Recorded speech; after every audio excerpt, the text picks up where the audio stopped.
सतयुगना अंदर अगर कोई एक व्यक्ति पाप करे तो आखो देश ए पाप ने भोगवे। त्रेता युगना अंदर कोई एक व्यक्ति पाप करे तो आखू गाम एने भोगवे। द्वापरना अंदर कोई एक व्यक्ति पाप करे तो आखू कुटुंब एने भोगवे। अने कलयुगना अंदर एक व्यक्ति पाप करे, जे पाप करे एज भोगवे। आ कन्सेशन मळ्युं। तमारा परिवारमां कदाच कोई बीजो व्यक्ति पाप करे छे तो एनुं तमारे भोगवવું પડતું નથી। સૌ સૌનું ભાતું લઈને આવે છે અને સૌ સૌનું ભોગવે છે। ये कलयुग में फायदा है। सतयुगना अंदर मानसिक तमे पाप करो एनुं पण प्रत्यक्ष फल तमने मळे अने कलयुगना अंदर मानसिक तमे कोई पुण्य करो तो पण एनुं तमने 25% प्रत्यक्ष फल मळी जतुं होय छे। तमे मनथी अगर भगवानना स्वरूपनुं ध्यान करी लो, मनथी अगर भगवानना स्वरूपनी सेवा करी लो, मनथी कोई तीर्थमां पण तमे पहोंची जाओ तो पण एनुं आंशिक फल तमने प्रदान थई जाय छे। अन्य युगोना अंदर मनथी करेली कोई पण भक्तिनुं फल मळतुं नहोतुं, प्रत्यक्ष जवुं पड़े। कलयुग के अंदर ये सब कंसेशन हमें प्राप्त हुए हैं। अने एटले ज मन वाणी ने कर्म कलयुगना अंदर मनथी अगर तमे कंईक पण करो छो एनु 25% भोगववानुं होय छे। वाणीथी करो तो 50% अने कर्मथी करी नाखो तो 100%। मनथी द्वेष कर्यो 25%। द्वेषयुक्त मनथी तमे वाणीथी कशुं एना माटे गमे तेम बोल्या एटले 50%। अने कदाच तमे कोईकने मारी काढो ए कर्म करी नाख्युं एटले 100%। ओम सूर्यस्य मामनुष्य मन्युपतेश्य मन्युकृतेभ्यो पापेभ्यो रक्षन्ताम यद्रात्र्या पापम कार्शम मनसा वाचा हस्ताभ्याम पदभ्याम उग्रेशनारात्रिस धवलम पुतु यत् किंचित दुर्तम मेदि मामृत्योनो सूर्ये ज्योतिषी ज्योमि स्वाहा।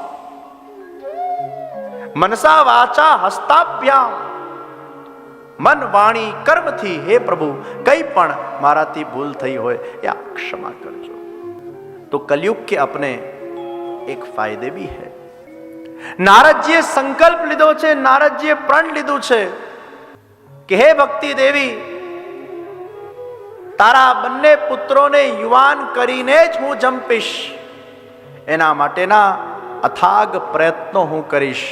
अने ए ज वखते नारदजीए वेदक ज्ञान चालू कर्युं छे, गीताजीना पाठ कर्या छे, अनेक यत्नो कर्या परंतु आ बन्ने पुत्रो ए जागी नहीं रहा। पछी आकाशवाणी थई हे नारदजी सत्कर्म करो। कौन सा सत्कर्म करूं एनी कोई डिस्क्रिप्शन आपवामां नथी आव्युं। सत्कर्म करो तो क्या वेद गान करना सत्कर्म नहीं है? क्या गीता पाठ करना सत्कर्म नहीं है? और कौन सा सत्कर्म मैं करूं? हे ऋषियों, हे सनकादिक मुनियों, हवे आप अमने मार्गदर्शन आपो कि कया प्रकारनुं सत्कर्म करवामां आवे। अनेक प्रकारना साधनों करी करीने हूँ थाक्यो अने आजे आ बद्रिकाश्रमनी भूमिमां आपना साथेनुं कदाच आ मिलाप एक ज्ञान प्राप्त करवानुं एक साधन छे। अने आ सत्कर्म कयुं ए जाणवा माटेनो एक अवसर छे। कौन सा सत्कर्म करूं? अने त्यारे सनकादि मुनिओए कीधुं श्रीमद् भागवत का सत्कर्म करो। नारदजीना मनमा विचार आव्यो, अरे मुनिजी वेद गान कर्युं, गीता पाठ कर्या, भागवत तो वेदनुं ज फल छे ने। वेद गान कर्याथी आ बंने उभा ना थया, गीता पाठ करवाथी आ उभा ना थया अने भागवतथी उभा थई जशे। अरे नारद जी, आप तो स्वयं चतुश्लोकी भागवत के प्रदाता हो। भगवान नारायण ने ब्रह्मा जी को वो चतुश्लोकी भागवत दिया, ब्रह्मा जी ने आपको दिया और आपने वही चतुश्लोकी भागवत वो व्यास जी को प्रदान किया और वो चतुश्लोकी भागवत में से तो ये पूर्ण भागवत प्रकट हुआ।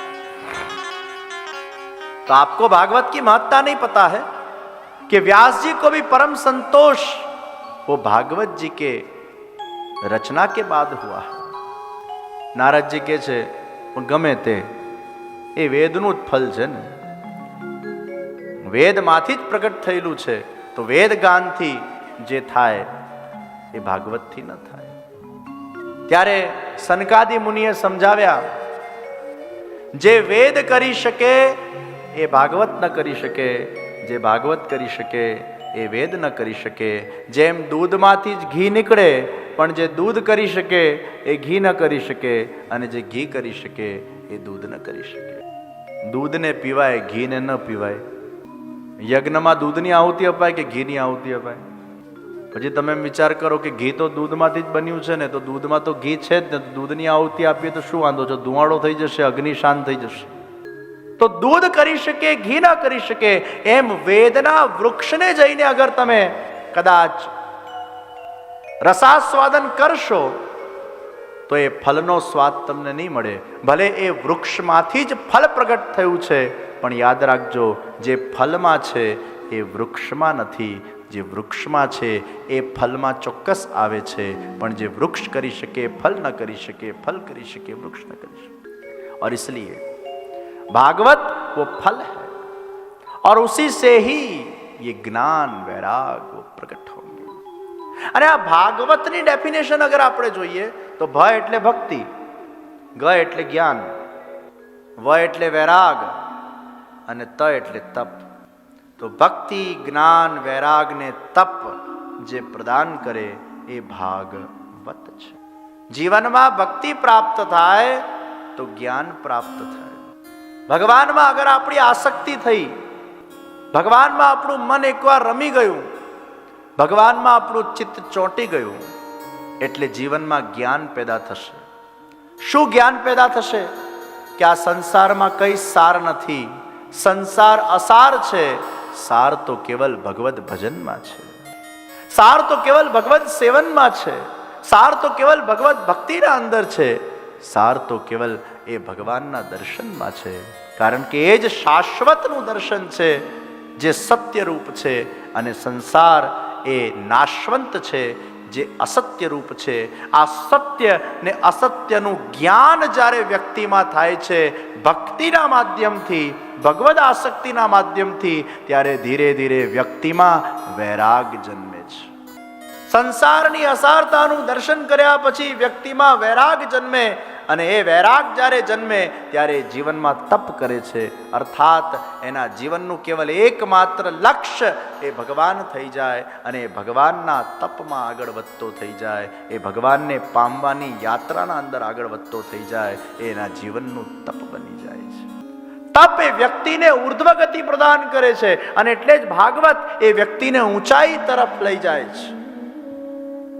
કેવલ સ્વર્ગની ઊંચાઈ वो ભાગવતનું લક્ષ્ય નથી, કેવલ સત્યલોકની ઊંચાઈ એ ભાગવતનું લક્ષ્ય નથી.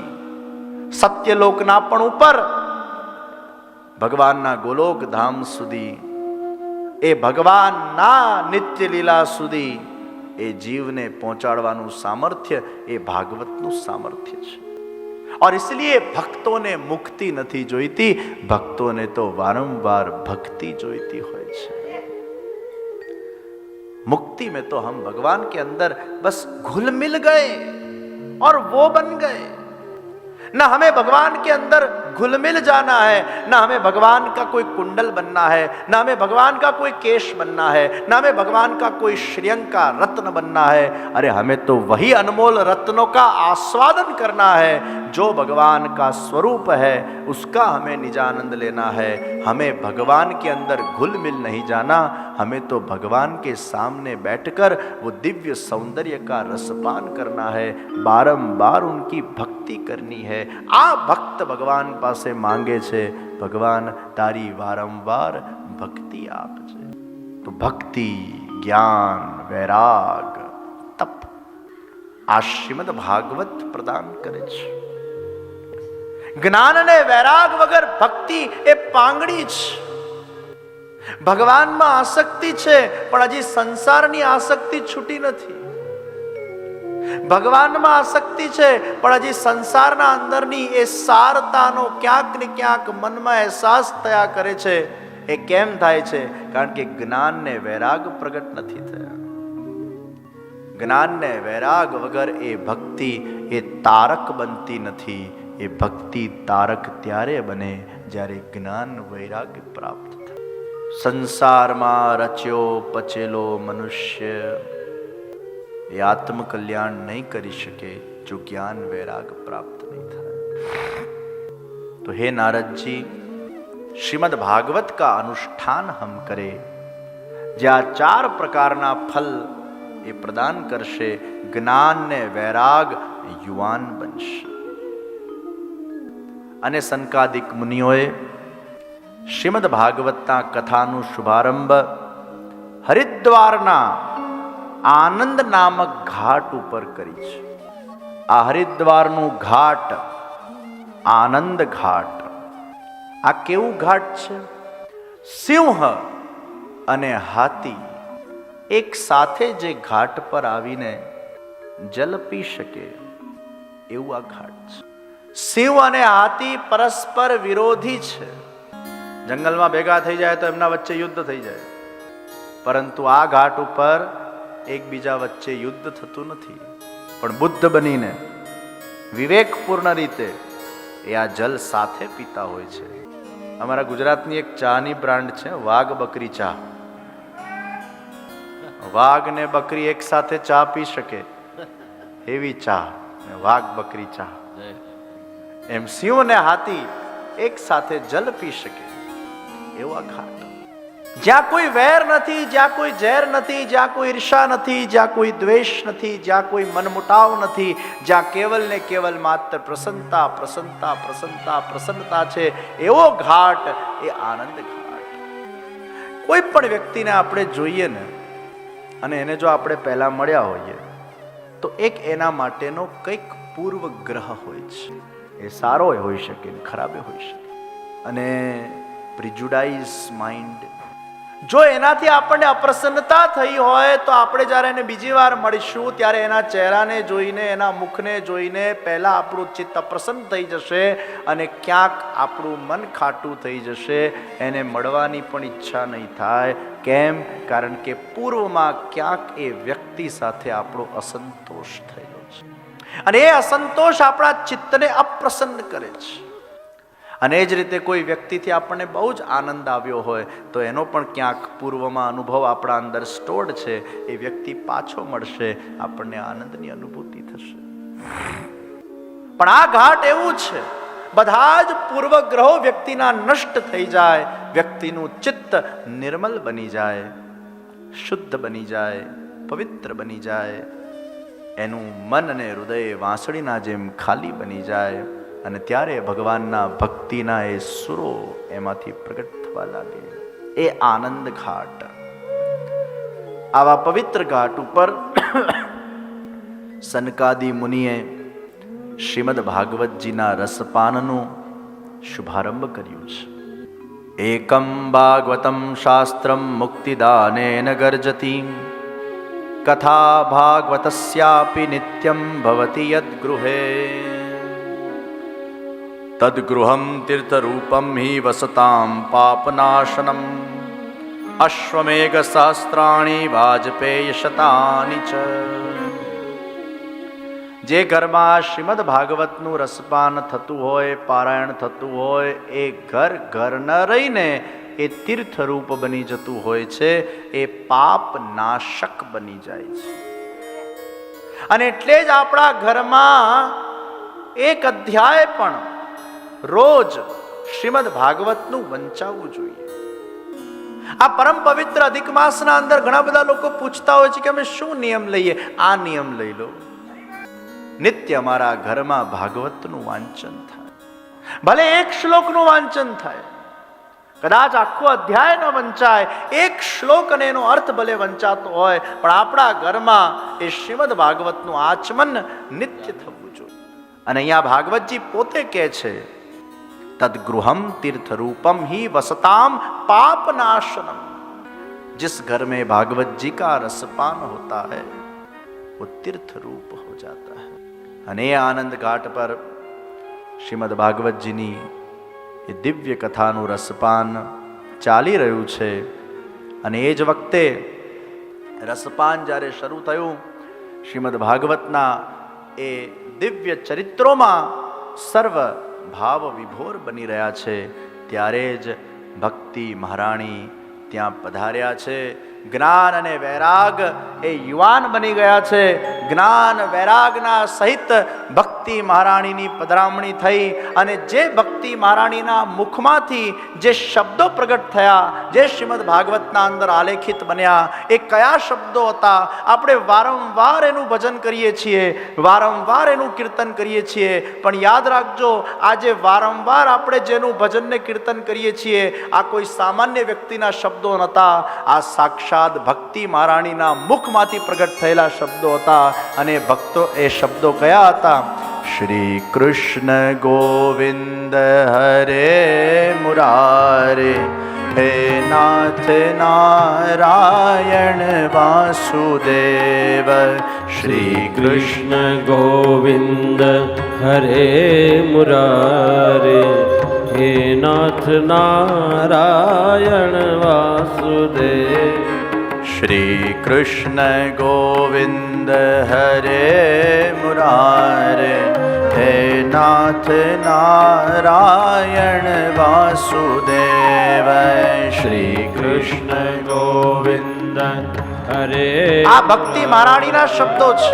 હે નાથ ભક્તિ મહારાણી આ કીર્તન કરતા કરતા ભાગવતજીના કથા મંડપના અંદર પ્રવેશ કરીને નૃત્ય કરી રહ્યા છે.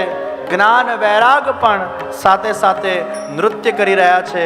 आइए भक्ति महारानी के साथ हम भी हमारे मन से नृत्य करते करते भाव से इस भजन का, इस कीर्तन का भाव से स्मरण करें। श्री कृष्ण गोविंद हरे मुरारी, हे नाथ नारायण वासुदेव। आ कीर्तन करता करता भक्ति महारानी पधार्या छे। ज्ञान वैराग ये युवान थया छे। यही भागवत का फल है कि भक्ति ज्ञान वैराग की प्राप्ति उस जीव को हो जाती है। श्री महात्मनी कथा में चतुर्थ अध्याय में गोकर्णोपाख्यान बहुत सुंदर चरित्र, कई रीते दुष्कर्म कर्या पछी पण भागवतना रसपान थी प्रेत योनि में ए जीवनु कल्याण थाय छे। ए आख्यान थी आपणे समजी शकीए छीए। तुंगभद्रा नदीना कांठे आत्मदेव नामनो ब्राह्मण, एनी पत्नी धुंधली, जेने बधु धुंधलू देखाय धुंधली। धुंधली एटले जे अज्ञानी छे, धुंधली एटले जे शंकाशील छे, धुंधली एटले जेनु केवल मात्र लक्ष्य ए पोतानु देह छे पण आत्मा नथी। आत्म कल्याणना लक्ष्य वगरना जेटला पण लोको छे ए धुंधला छे। Eat drink and be merry आज जेमना जीवननु लक्ष्य छे आ बधी धुंधलीओ छे। अने आ बधा ज पात्रो आजे पण आपणे क्यांक ने क्यांक आपणा वच्चे जोता होईए छे। What are the characteristics of धुंधली? तो पहला धुंधली केवी होय? स्ववाक्य स्थापिता, पोताना वाक्यनु जे स्थापन करे एने धुंधली कहेवाय। अर्थात आजना समय में पण अगर कोई व्यक्ति एवं छे खोटा होय तो पण पोताना जातने खोटी रीते साचा साबित करवा माटे हमेशा प्रयत्नशील रहे, आવું अगर कोईनु व्यक्तित्व होय तो समझू धुंधलीना अंश आवी गया छे। Even though you are wrong, but still you prove yourself you're right. And you never accept your mistake. નેહાબેન જેવા લોયરની વાત જુદી છે. એમને તો કોર્ટમાં કરવું જ પડે, ખોટા હોય તો એ ઘણીવાર એમના પ્રોફેશનના આધાર પર એનો સાથ આપવો પડે, કેસ લેવો પડે, કેસ લડવો એ પડે, એક જુદી વાત છે. પણ આ તો ઘર ઘરની વાત છે. ઘણા લોકો પોતાની મિસ્ટેક માને જ નહીં. પંડિતજી ગીરે ટંગડી ઊંચી કી ઊંચી, પછી આપણે થાકી હારીને જવું પડે, હા ભાઈ ચાલ તું સાચો ભાઈ, તુમ સહી હમ ગલત. હાર માનની પડે ઉસકો.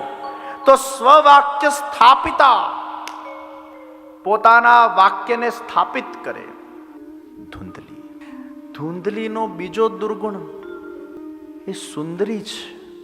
તો સુંદરી હોવું શું દુર્ગુણ છે? સુંદરી હોવું દુર્ગુણ નથી, પણ દુર્ગુણો સાથે સુંદરી હોવું એ દુર્ગુણ છે. સદગુણો તમારામાં હોય અને તમે સુંદર દેખાતા હો એ તો બહુ સારી વાત છે. તમારા સુંદરતામાં હજી દિવ્યતાનો પ્રકાશ પથરાઈ જશે. પણ તમારામાં બારોબાર દુર્ગુણ છે અને એમાં સુંદરી બની ગયા, એ સુંદરતા એ તમારું દુર્ગુણ બની જાય છે. ધુંધલી સુંદરી હૈ. ત્રીજું દુર્ગુણ ઊંચા કુળવાળી છે. ઊંચા કુળવાળું બનવું હોવું એ જરાય ખરાબ વાત નથી, એ બહુ સારી વાત છે. પરંતુ દુર્ગુણો વાળો વ્યક્તિ અગર ઊંચા કુળમાં જન્મ લઈ લે, એ કુલનો દીપક નહીં પણ કુલનો નાશક બની જતો હોય છે. એના દુર્ગુણથી એના પરંપરાને, એના વંશને, એના એન્સિસ્ટર્સને એ ઠેસ પહોંચાડતો હોય છે. એટલે જ આવા દુર્ગુણો અગર ઊંચા કુળમાં આવી જાય એ એમનો સૌથી મોટો દુર્ગુણ છે. તો સુંદરી, સ્વવાક્ય સ્થાપિતા, ઊંચા કુલવાળી. ચોથું, લોક વાર્તા રતા, ગોસિપિંગ. જે વ્યક્તિને બહુ જ ગોસિપ કરવું ગમે એટલે તમારે એને કહી દેવાનું, ધૂંધલી વેળા નહીં કરવાના. કે ગોસિપ કરના વો ધૂંધલી કા નેચર હે. ઘણા લોકોને ગોસિપ કરવું બહુ જ ગમે. બપોર પડે ને આજ કામ, દે ટોક અબાઉટ પીપલ. હા, તમે તમારા કોઈ બહુ જ ક્લોઝ વ્યક્તિ સાથે, જેને તમારા પર વિશ્વાસ હોય ને તમને એના પર વિશ્વાસ હોય ને એના સાથે અગર તમે કોઈક તમારા દિલના એક ભારને હળવું કરવા માટે તમે કોઈક વાત કરો તો એ છૂટ છે, એને ગॉसिप न કહેવાય. You are sharing. दुख बांटने से दुख घटता है. आपके दिल में कुछ ठेस पहुंची और अब आपको उसको अपने में से निकालना है, तो you need some friend in your life. You need someone to talk about it, to get the guidance. Yes, you can take the guidance from that individual and you can talk those things to your friend who understands you, who can guide you, who can be with you in your painful times, and who will always keep your talks within you.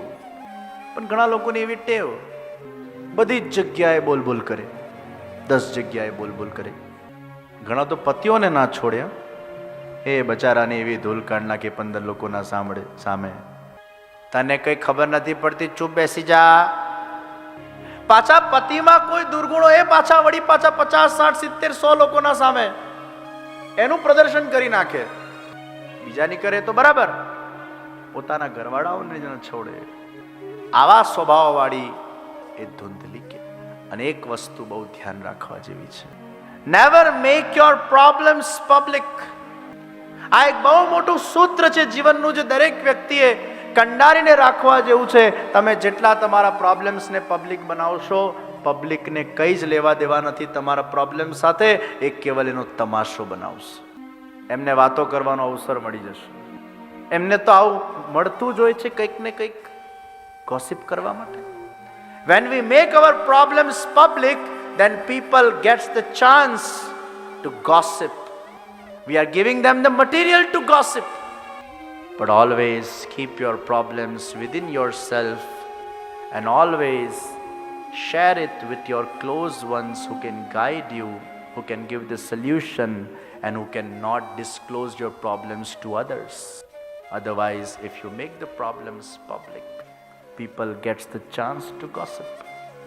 और इसलिए घर की बात घर में रहे, घर वालों के बीच में रहे या हमारे घर परिवार से संबंधित जो हमारे अंगत लोग हैं उनके तहत रहे, उससे आगे न जाए।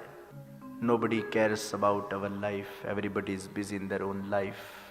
Everybody has their own issues. And when you speak something, they will just make a tamasha out of it. They will get the material to talk to 50 more people and spoil you, spoil your image. So never make your problems public. અને એક વસ્તુ યાદ રાખજો, every problem has a solution. આ દુનિયાની કોઈ પણ સમસ્યા એવી નથી એ સમસ્યાનું સમાધાન ના હોય. અગર ભગવાને તમને સમસ્યા આપી છે એ સમસ્યાનું ચોક્કસ સમાધાન થવાનું જ છે. એને ધૈર્યપૂર્વક આપણે સામનો કરવો પડે છે. અને એટલે જ કોઈ પણ પ્રોબ્લેમ આવે આપણે આપણા અંગત લોકો સાથે એને શેર કરીએ, આપણા ગુરુ સાથે પણ એને શેર કરાય. એ આપણને કંઈક માર્ગદર્શન આપે. ગુરુના જ્ઞાનથી આપણને પ્રકાશ મળે છે, આપણને દિશા મળે છે, આપણને માર્ગદર્શન મળે છે. અને એટલે જ માર્ગદર્શન આપે એનું નામ ગુરુ. And that's why we need a guru in our life. Like you need a lawyer in your life, you need an architect in your life, you need an engineer in your life, you need a doctor in your life, you need a guru in your life. એક ગુરુ એક એવી નદી છે જ્યાં તમે આવીને બેસો તોય શાંતિ મળે, જ્યાં તમે આવીને સ્નાન કરો તોય તમને શાંતિ મળે. તમે તમારા પાપોને ધોઈ નાખો, એ ગુરુની નદીમાં એ વ્યક્તિ પોતાના પાપોને ધોઈ શકે છે. ચિંતા કાપી ન કાર્યા, મહાપ્રભુજી આજ્ઞા કરે છે, ચિંતા નહીં કરો. ચિંતા સંતાન હંતારો યદ પાદાંબુજરેણવ સ્વીયાનાંતાન નિજાચાર્યાન પ્રણમામિ મુહુર્મુહુ. એ ગુરુને પ્રણામ કરવાથી, એમના આશીર્વાદ લેવાથી એક નવીન ઉર્જા આપણને પ્રાપ્ત થાય છે, કંઈક માર્ગદર્શન મળી જતું હોય છે. લોક વાર્તા રતા પ્રપંચી, અહીંની વાત તઈ, તઈની વાત અહીં. લાકડા લડાવવામાં જે એક્સપર્ટ. ઘણા લોકોને છે ને આમ ઝઘડો જોવો બહુ ગમે. તમે ક્યારેક ધ્યાનથી તમારા જાતનું એનાલિસિસ કરજો કે કોઈક આમ રોડ પર ઝઘડો થતો હોય, અહીંયા તો આવું ઓછું થાય પણ ઇન્ડિયામાં આપણે કોઈક વાર જોતા હોઈએ, આમ રોડ પર લોકો આમ ઝઘડતા હોય તો ઘણા લોકો આમ ઊભા રહી જાય. જો ઝઘડે છે, અરે મારી છે જો એને, એવા ગાલ પર મારી, ગાલ લાલ, અરે પડ્યો જો.